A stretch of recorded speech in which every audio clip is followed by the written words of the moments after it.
এমন মুহূর্তে মানুষেরা বললে, মরিয়ম সন্তান পেলে কোথা থেকে? তোমার তো এখনো পর্যন্ত বিয়ে হয় নাই। মায়ের কোলে যিনি কথা বলেছিলেন তিনি ছিলেন আল্লাহর পয়গম্বর ঈসা রূহুল্লাহ। তিনি বিদায় নিয়ে চলে গেছে। এখন কি আর কেউ মায়ের কোলে কথা বলতে পারে? প্রিয় ভাইয়েরা, তিনি যদি অন্ধ লোকের চোখে হাত বুলিয়ে দিতেন, অন্ধ চক্ষুষ্মান হয়ে যেত। মৃত মানুষের কবরের কিনারে দাঁড়ায়া যখন বলতেন কুম্বি ইজনিল্লাহ, ওরে আল্লাহর গোলাম, আল্লাহর হুকুমে কবর থেকে উঠে দাঁড়ায়া যাও। 1000 বছর পূর্বেকার মৃত মানুষটা কবর থেকে উঠে জিন্দা হয়ে দাঁড়িয়ে যেত। সুবহানাল্লাহ। হযরত ঈসা রূহুল্লাহ বিদায় নিয়ে চলে গিয়েছেন। তার মুজিজা তার সাথে বিদায় নিয়ে চলে গেছে। আপনি আমি কবরের কিনারে দাঁড়ায়া আঙ্গুলের ইশারা করে যদি বলি কুম্বি ইজনিল্লাহ, মরে যাব, শহীদ হয়ে যাব, কিন্তু কবর থেকে মানুষটা জিন্দা হয়ে দাঁড়াবে না। কারণ এটা ঈসা রূহুল্লাহর মুজিজা। তিনি বিদায় নিয়েছেন, তার মুজিজা তার সাথে চলে গিয়েছে।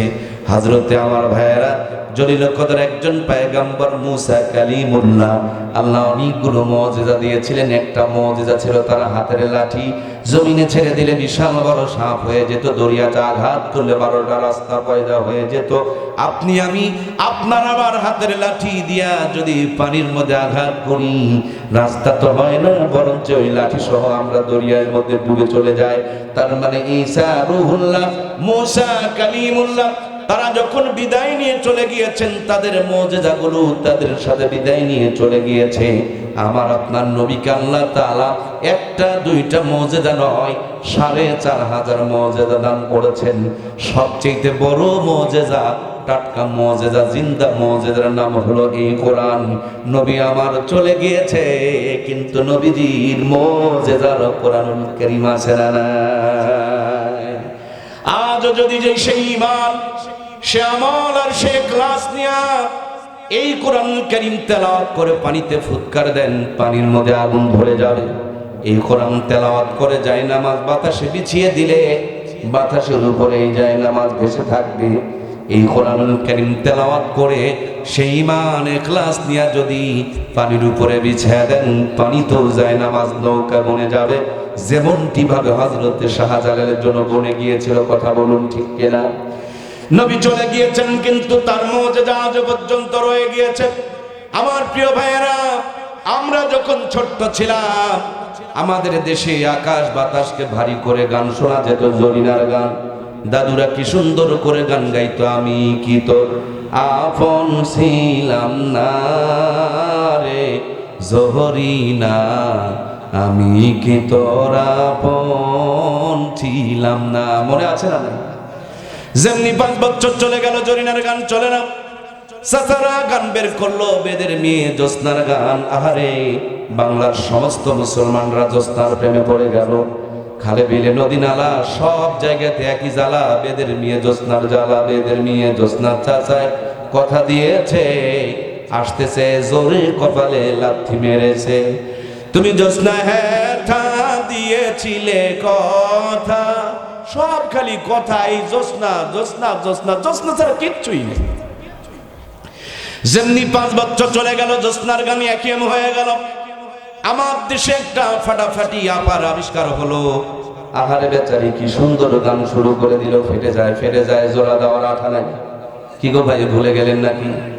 আহারে, এই গানের এত শান, এত মান, ওই গান বলিয়া বাংলাদেশের জাতীয় সংসদ সদস্য হয়ে গিয়েছিল। কথা বলুন ঠিক কিনা?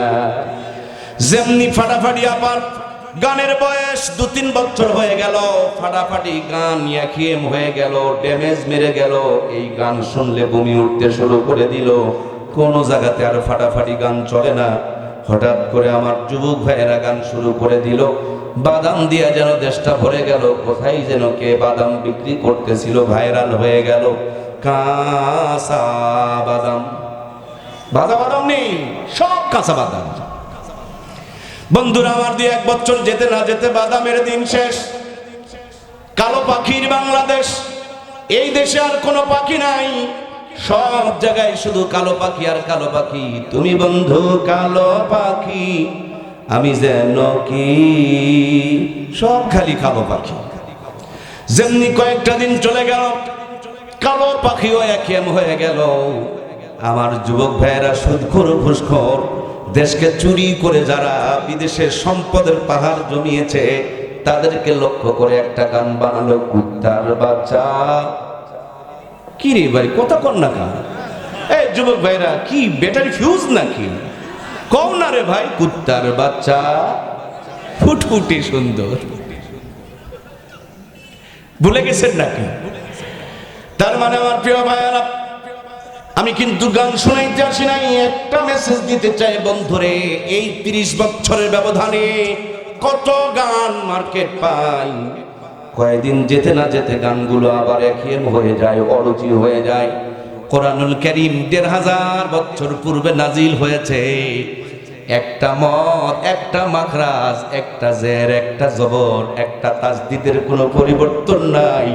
এই কোরআন যতই শুনি ততই মজা, যতই শুনি ততই তৃপ্তি, যতই শুনি ততই শান্তি। আমার আল্লাহর ঘোষণা, ইন্নামাল মুমিনুনা আল্লাযীনা ইযা যুকিরাল্লাহু ওয়াজিলাত কুলুবুহুম ওয়া ইযা তুলিয়াত আলাইহিম আয়াতুহু যাদাতুহুম ঈমানাও ওয়া আলা রাব্বিহিম ইয়াতাওয়াক্কালুন। আল্লাহু আকবার। আল্লাহ বলেন, যখন মুমিনদের সামনে কোরআন থেকে তেলাওয়াত করা হয় তাদের ঈমানকে আমি আল্লাহ তাআলা বাড়িয়ে দেই। আল্লাহ আমাদেরকে ঈমানকেও বাড়িয়ে দেয়। জোরে বলুন আমিন।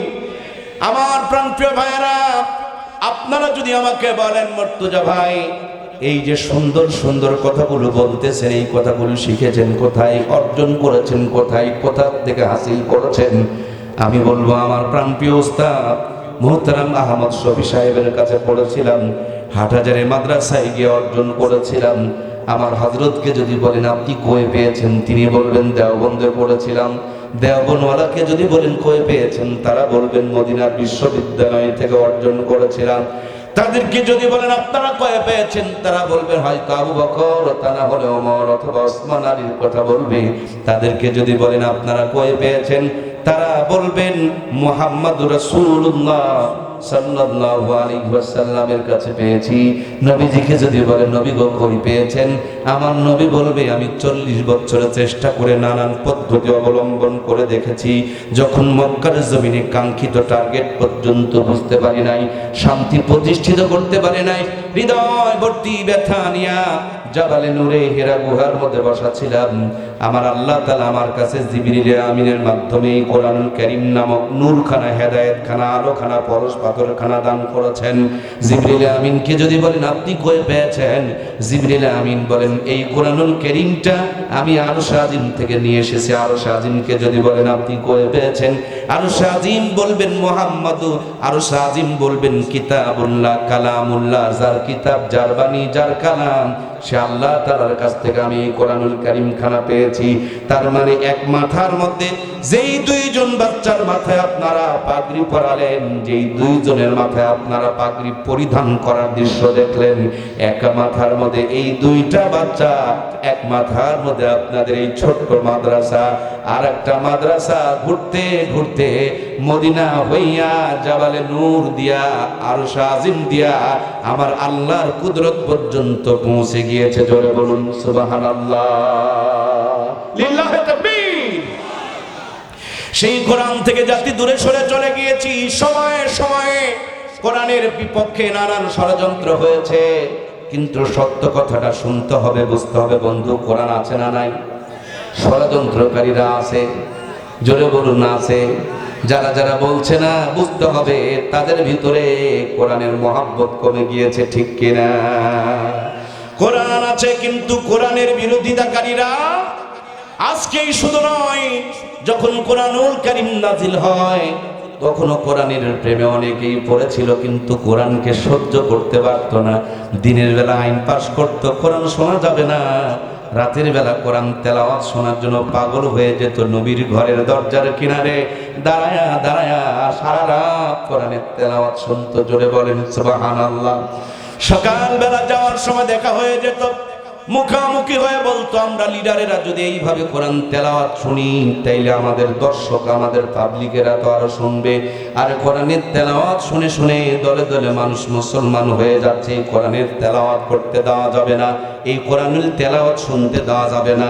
দারুন নদওয়ার মধ্যে মিটিং ডাকা হলো আমার প্রিয় ভাইয়েরা, সেখানে আইন পাশ করা হচ্ছে কোরআনের তেলাওয়াত যেখানে হবে সেখানে তোমরা হট্টগোল করবে, কোরআনের তেলাওয়াত যেন কানে না ঢুকে তার জন্য কানের মধ্যে আঙ্গুল দিয়ে দিবে। কোরআন যারা তেলাওয়াত করবে তাদের উপরে জুলুম অত্যাচার নির্যাতন করবে। একদিকে কোরআনের বিরুদ্ধে আইন পাশ হয়, আর আল্লাহ তাআলা আরশ আজিম থেকে জিবরিল আমিনকে পাঠিয়ে দিয়ে বললেন, জিবরিল রে আমার বন্ধুর কাছে গিয়া বলে দাও যেখানে কোরআনের বিপক্ষে আইন পাশ হয় ওখানে কোরআনুল কারীম তেলাওয়াত করার মতন কি কেউ আপনার সাহাবীদের মাঝে আছে? ভয়ে কেউ দাঁড়ালো না। যুবক টকবকে সাহাবী হযরত আব্দুল্লাহ ইবনে মাসউদ রাদিয়াল্লাহু তাআলা আনহু সামনে এগিয়ে আসলেন। নবীজিকে বললেন, নবী গো আমারে যদি দোয়া করে দেন তাইলে আমি আবু জেহেলের সামনে দাঁড়ায়া যারা কোরআনের তেলাওয়াত বন্ধ করতে চায় তাদের সামনে কোরআনের তেলাওয়াত শোনাইতে পারবো। সুবহানাল্লাহ বলেন। নবী আমার বুকে তুলে নিলেন, ঠোঁটে গালে চুমু দিলেন, কপালে চুমু দিলেন, গলার মধ্যে চুমু দিলেন। আহারে নবীর ঠোঁটে গলায় লেগেছে। হযরত আব্দুল্লাহ ইবনে আব্বাস হযরত আব্দুল্লাহ ইবনে মাসউদ রাদিয়াল্লাহু তাআলা আনহু এত সুন্দর করে কোরআনের তেলাওয়াত করতে পারতেন। আব্দুল্লাহ ইবনে মাসউদের তেলাওয়াত শুনলে মানুষের কলিজাটা শীতল হয়ে যেত। সুবহানাল্লাহ। তিনি রাইসুল মুফাসসিরিন ছিলেন।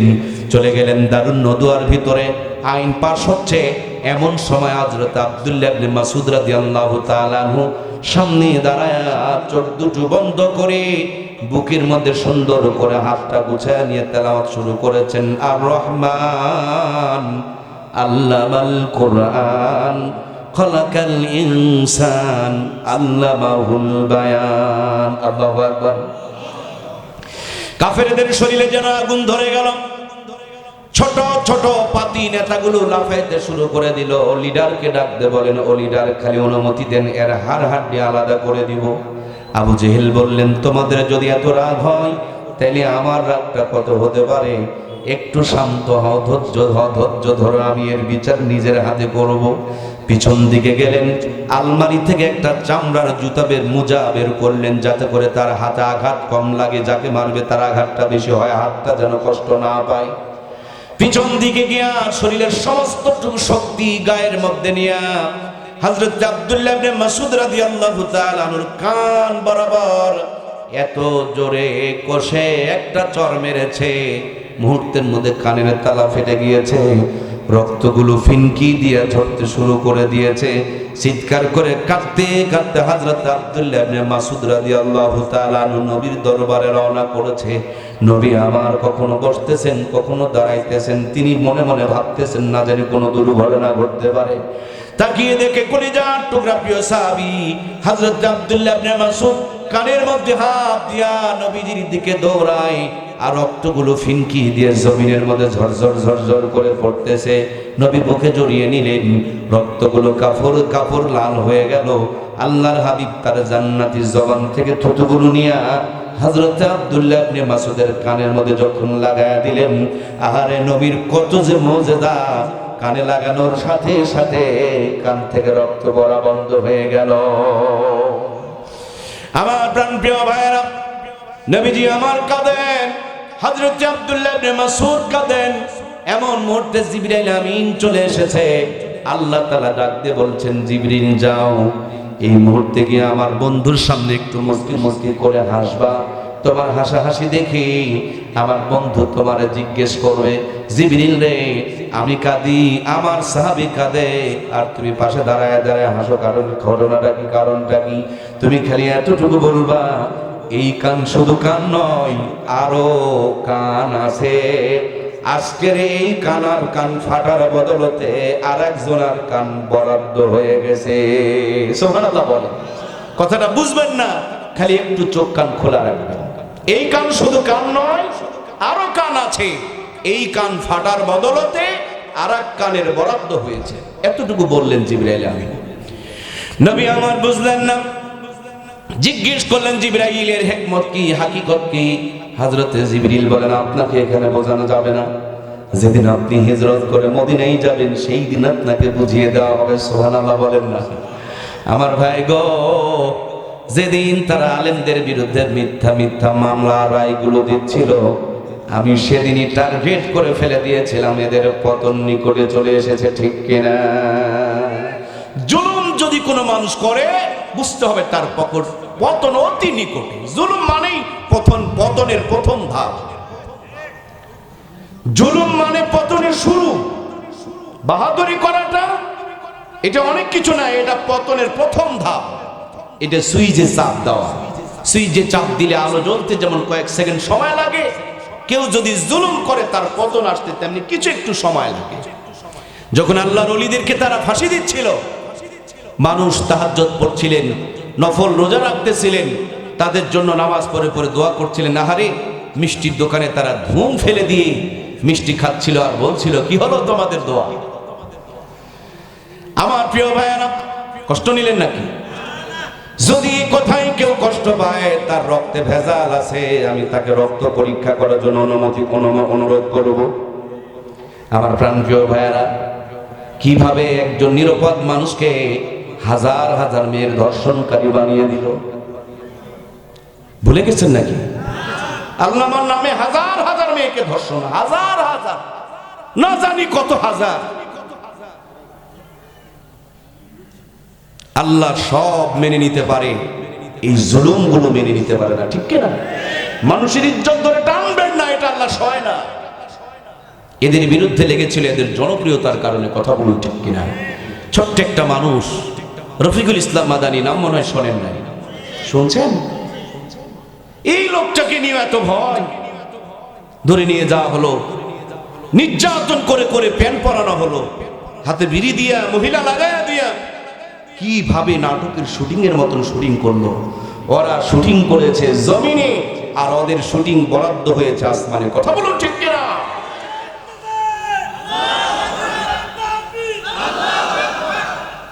আমার প্রিয় ভাইয়েরা, কষ্ট নিলেন? চোরকে চোর বলতেই হবে, সাদাকে সাদা বলুন, কালোকে কালো বলুন। কোরআনুল কারীমের মধ্যে চুরি করার কথা আছে। এখন চুরির ওয়াজ শুনলে কি চোরে খুশি হবে? চোরে যদি নারাজ হয়, তারপর চুরির ওয়াজ করতেই হবে। আমার প্রিয় ভাইয়েরা, আমি যে কথাটা আপনাদেরকে বুঝাইতে চাই, আমরাও যেন জুলুম না করি। আমাদের পরিবারও জুলুম হয়।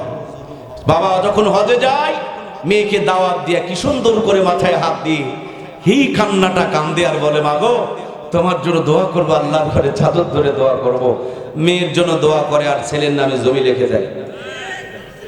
3-4 জন ঠিক বললেন, বাকিরা কি ব্যাঠিক মনে করেন নাকি? এরকম বাটপার মার্কা, সিটার মার্কা, জালেম হাজী সাহেব আছে না নাই? চলেন, বিয়ের আগ পর্যন্ত মানুষের মেয়ের সাথে খালি ফোনের মধ্যে, বাবু খাইছ, বাবু ঘুমাইছ, বাবু হাগু করিস। কি গো যুবকেরা, কথা কয় না কেন? সেকেন্ডে সেকেন্ডে বাবু আর বাবু, বাবু আর বাবু, বাবু বাবু বাবু বাবু করতে করতে কাম। বিয়ে হওয়ার পর আর বাবুর কোনো খবর, বইয়ের হক কাদা নেই। এটা আর একটা বিবির প্রতি জুলুম। আবার বাবুদের দিকে তাকায় দেখেন, স্বামী যখন বাড়িতে আসে, আমাদের দেশে কুকুরের বাচ্চা হওয়ার পর ওই কুকুরগুলো ক্ষুধার্ত থাকে, এদেরকে মহিলা কুত্তা, খেঁকি কুত্তা বলে। হাইরে গলার আওয়াজ খেউ খেউ করে ধরে। দেখবেন কিছু মা বোন পাওয়া যায়, বাড়িতে স্বামী ঢুকলে, সাহেব ঢুকলে, বাড়িওয়ালা ঢুকলে, ওর হাজবেন্ড ঢুকলে, ওর জান্নাতের লিডার ঢুকলে, যার পায়ের নিচে জান্নাত, সেই জান্নাতি মানুষটা যখন বাড়িতে ঢোকে, দেখবেন খেকি কুত্তার মতন খেউ খেউ করে স্বামীকে আক্রমণ করে। এরকম মা বোন আছে না নাই? এই জন্য অনেক যুবকেরা বাড়িতে যেতে চায় না, খালি ক্যারাম বোর্ড চালায়। কারণ বাড়িতে গেলেই তো খেউ খেউ করে ধরবে। আমি আমার প্রিয় বন্ধুদের উদ্দেশ্যে বলতে চাই, আমার মমতাময়ী বোনেরা, কান খুলে একটু শুনবেন। বোন গো, স্বামীর সাথে নরম করে কথা বলো, কোমল করে কথা বলো, সফট করে কথা বলো, মহব্বত আর ভালোবাসা নিয়ে কথা বলো। তোমার স্বামী পরক্রিয়ায় পড়বে না, তোমার ভাঙা ঘরকে আল্লাহ তাআলা জান্নাতি আলো দিয়ে আলোকিত বানিয়ে দিবে, ঠিক কিনা? স্বামীর সঙ্গে ক্যাডর ক্যাডর করে, আর যেই দিন দিনাজপুরে যায়, রিক্সাওয়ালাকে ডাক দেয়, ভাইয়া নিউ মার্কেটে কি যাবেন? স্বামীর সঙ্গে শক্ত আওয়াজ, রিক্সাওয়ালার সাথে নরম আওয়াজ। আল্লাহর নবী বলেছেন মেয়েদের গলার আওয়াজটাও পর্দা, পরপুরুষের সঙ্গে কথা বলবা সংক্ষিপ্ত করে কর্কশ আওয়াজে, যাতে করে তোমার প্রতি প্রেমটিতে ভালোবাসা না জাগে। এখন স্বামীর সাথে কষা কষা কথা কয় আর মানুষের সঙ্গে ভাব জমায়া কথা কয়। নবী আমার বলেন এগুলো হলো দায়ুস। আর আল্লাহর হাবিব বলেছেন আদ-দায়ুসু লা ইয়াদখুলুল জান্নাহ। এরকম জালেম কোয়ালিটির মা বোন আমাদের সমাজের মধ্যে আছে না নাই? বড় জালেমের সবাই দোষ দেখতে পাই, কিন্তু ছোট্ট জালেমগুলোকে দেখতে পায় না। আমার প্রিয় ভাইয়েরা, বিয়ের পর বৌমা যখন বাড়িতে আসে তখন দেখবেন শাশুড়িরা বৌমার উপরে জুলুম শুরু করে দেয়। এই বৌমাটাকে সতীনের মতন দেখতে পারে না। ওই খালাম্মার নিজের মেয়ে গ্লাস পানি সব ভেঙে ফেলে দিয়েছে, কোনো সমস্যা হয় না।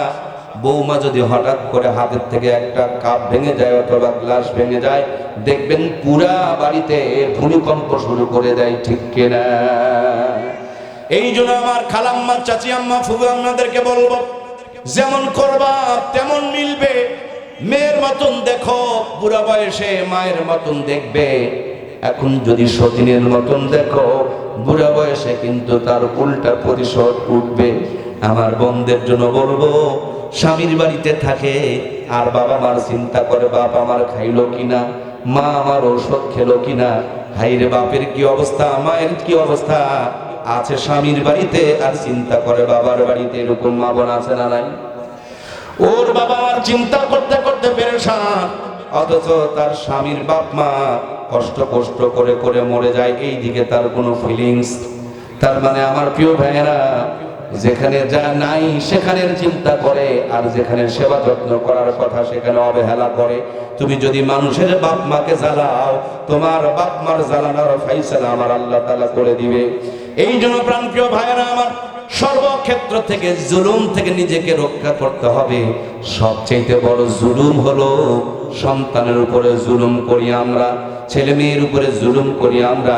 ছেলেকে চাকরি দিলাম, ছেলেকে ব্যবসা দিলাম, ছেলেকে জমি দিলাম, ছেলেকে বাড়ি দিলাম, কিন্তু জান্নাত যেই দলিল দিয়া পাবে, এই জান্নাতের দলিল কোরআনটা আমার সন্তানকে দিলাম। যারা যারা কথা বললেন না মুখে কিন্তু প্যারালাইসিসের আলামত। চাকরি দিলেন, ব্যবসা দিলেন, সব দিলেন, কিন্তু জান্নাতের দলিলটা দেওয়ার দরকার আছে নাই? কিয়ামতের দিন সবচেয়ে অভিভাবকেরা ফেসে যাবে এই জায়গায়। আমার দেশের অভিভাবকেরা ফেসে যাবে এই জায়গায়। সন্তান জন্ম হওয়ার পর 6টা টিকা দেওয়া লাগে, আপনারা কি জানেন? খাইবা একটু কথা বলুন, জানেন কিনা? টিকা দিলে জ্বর হয়, অসুস্থ হয়ে যায়, ব্যথায় কাতর হয়ে যায়, বাচ্চায় কষ্ট পায়, জানে, তারপরে টিকা দেয় কিনা? আবার দেখবেন করোনা এসেছিল, তখন টিকা নিলাম, ছেলে মেয়েকে টিকা দিলাম। কেন টিকা দিলাম জানেননি?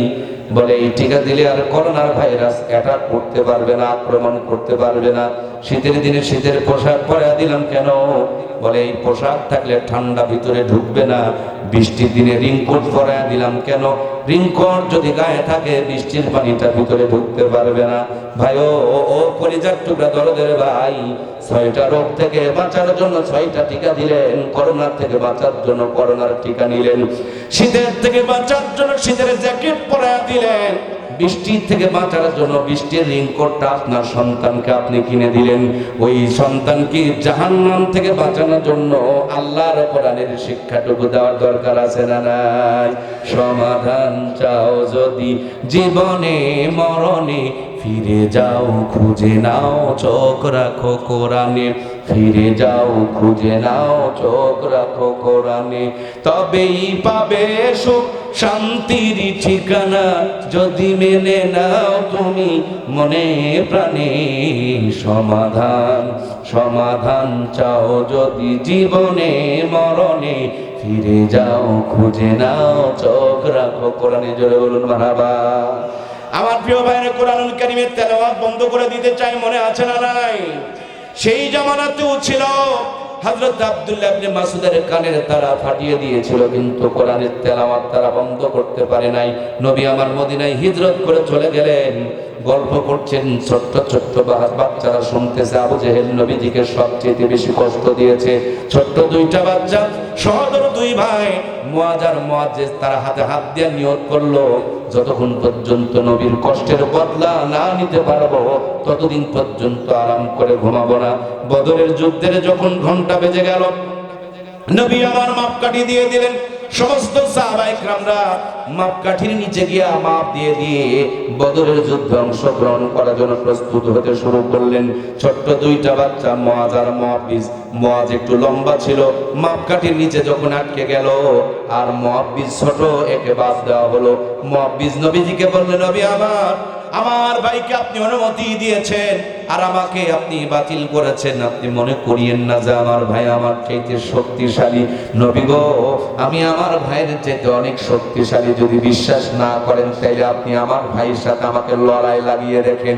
যেমনি নবী আমার মুস্কি হাসি দিয়া বলছে, লড়ো তো দেখি দুই ভাই, একটু দেখি। যেমনি দুই ভাই লড়াই শুরু করেছেন, ছোট ভাই চোখের ইশারা দিয়া বড় ভাইকে বলছে, ভাই গো তুমি জান্নাতে যাবে আর তোমার ভাইকে তুমি সাথে নেবে না, এটা হতে পারে না।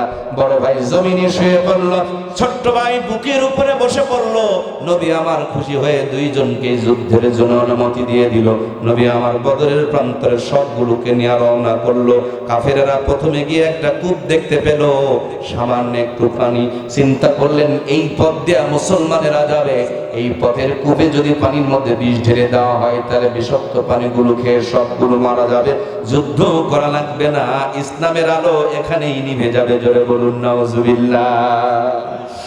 ওরা বিষ যখন ঢেলে দিলেন, পরবর্তীতে মুসলমানেরা বদরের ওই কূপের কিনারে যখন আসলেন, জিবরিল আমিনের মাধ্যমে আমার আল্লাহ তাআলা জানিয়ে দিলেন, আল্লাহ নবী তার জান্নাতি জবান থেকে থুতুগুলো নিয়ে পানির মধ্যে মিক্সার করে দিলেন।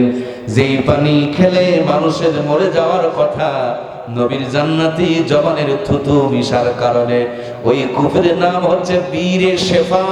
শেফার পানি, রহমতের পানি, বরকতের পানি, সুস্থতার পানি। আজও পর্যন্ত সেই কূপে পানি প্রবাহমান। ওই পানি খেয়ে মরে নাই, বরঞ্চ নবীর থুতু মিশানো পানি খাওয়ার পরনে সবাই সুস্থ আর সতেজ হয়ে গেল। পরবর্তীতে আরো একটা কূপ পাওয়া গেল, অল্প কিছু পানি, লবণাক্ত পানি। সাহাবায়ে কেরামরা মুখে দিয়ে দেখে প্রচন্ড পরিমাণ লোনা। নবীর কাছে বলা হলো, নবী আমার জান্নাতি থুতু মুবারক ওই জায়গাতে মিশিয়ে দিল। সেই পানিটাও পর্যন্ত সুমিষ্ট পানি হয়ে গেল। এই প্রাণীটার নাম হচ্ছে বীরে শেফার, বীরে রোহা। এই রোহা কূপের পানি আজও পর্যন্ত প্রবাহমান আছে।